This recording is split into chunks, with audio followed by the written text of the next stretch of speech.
Hai guys, bertemu lagi di channel Steven Lawan, salah satu channel yang akan memberikan kalian informasi seputar dunia perbankan. So, jangan lupa untuk diklik tombol subscribe-nya, karena subscribe itu gratis. And langsung saja kita mulai ke videonya.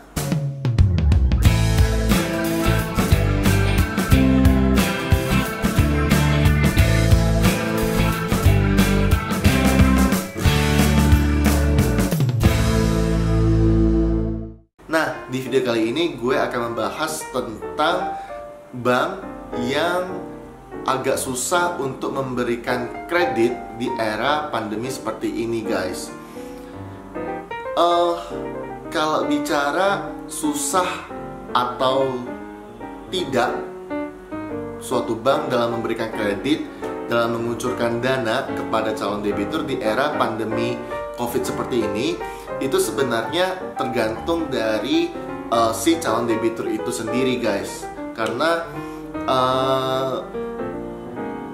memang gue mengakui kalau di era pandemi seperti ini, bank mulai memperketat penseleksian untuk memberikan kredit kepada calon debitur.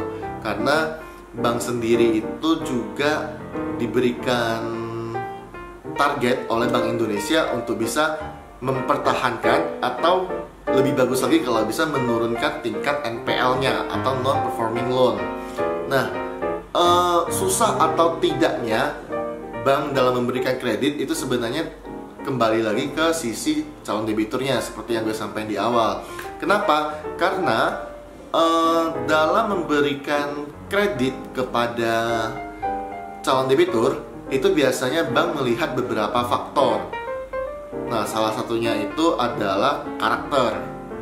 Selain melihat karakter debitur, bank itu juga melihat dari sisi agunannya. Kemudian, bank juga melihat dari tingkat kemampuan membayar. Kemudian, modalnya si debitur itu apa sih? Jadi, meskipun si calon debitur ini memiliki agunan yang bagus, agunannya cukup mewah, tapi kalau dari sisi karakternya sendiri itu dibilang sering nunggak, kemudian dia tidak memberikan informasi yang cukup untuk analis, maka bank mempunyai hak untuk menolak permohonan pengajuan kredit si calon debitur ini. Apalagi di era pandemi seperti ini, seperti yang gue sampaikan tadi di awal, semua bank itu, baik itu bank buku 1 sampai buku 4, itu semuanya harus menurunkan, bukan harus sih,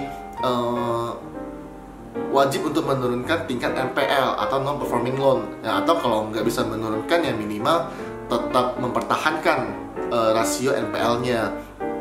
Nah, kalau di era pandemi seperti ini, bank tetap menggampangkan untuk memberikan kredit, untuk mengucurkan dana kepada calon debitur tanpa memperketat proses analisa, maka akan ada kemungkinan rasio NPL atau rasio non-performing loan dari suatu bank itu akan meningkat. Nah, efeknya itu apa kalau misalnya rasio NPL suatu bank meningkat? Efeknya itu bank itu akan dianggap menjadi bank yang tidak sehat lagi ketika persentase rasio NPL-nya itu meningkat dari tahun sebelumnya. Akan menjadi pertanyaan dari OJK maupun dari Bank Indonesia, akan mempertanyakan kenapa sih NPL Bank A ini meningkat daripada tahun sebelumnya. Apa yang salah dengan Bank A ini gitu. Nah, kalau misalnya setelah ditelusuri oleh OJK maupun oleh Bank Indonesia, ternyata Bank A ini dia tidak memperhatikan faktor-faktor dalam menganalisa kredit yang seperti yang gue sampaikan tadi di awal, maka ada resiko bank ini dapat dibekukan, bank ini dapat dianggap pilot, atau bank ini dapat ditutup, guys. Jadi apalagi di era pandemi seperti sekarang ini. Jadi jangan heran kalau banyak orang yang bilang sekarang ngajuin kredit itu susah ya. Ya memang kenyataannya susah untuk ngajuin kredit, apalagi di era pandemi seperti ini. Tuh, gue nggak tahu proses analisa di bank lain itu seperti apa, tapi kalau di bank tempat gue bekerja, kita lebih selektif istilahnya, dan juga bukan lebih lagi ya, tapi sangat selektif dan sangat konservatif dalam memberikan kredit kepada calon debitur. Bukan hanya untuk menguntungkan pihak bank aja sih untuk menurunkan tingkat rasio NPL, tapi itu juga untuk membantu si nasabah juga sebenarnya gitu. Karena ya kalau memang agunannya bagus tapi karakternya itu karakter si nasabah ya, maksudnya karakter si nasabah itu sering nunggak, kemudian dia tidak memberikan informasi yang cukup lengkap kepada pihak analis, ya apa istilahnya ya, kalau terjadi sesuatu nanti ke depannya setelah kita memberikan kredit, setelah kita mengucurkan dana, ya efeknya juga bukan hanya ke bank, tapi efeknya itu juga akan berdampak negatif kepada si debitur ini, kepada si calon debitur ini guys.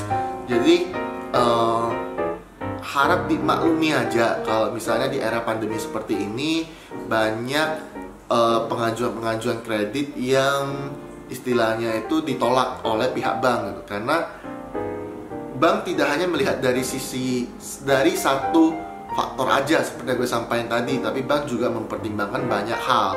Nah, itu sih sedikit sharing dari gue tentang susahnya bank untuk memberikan kredit di era pandemi seperti sekarang ini.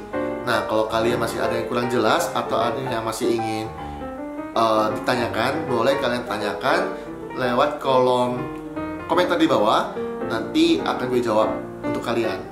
Oke, itu aja. Sekian video kali ini. Sekali lagi jangan lupa untuk diklik tombol subscribe, karena subscribe itu gratis. And sampai ketemu di video berikutnya.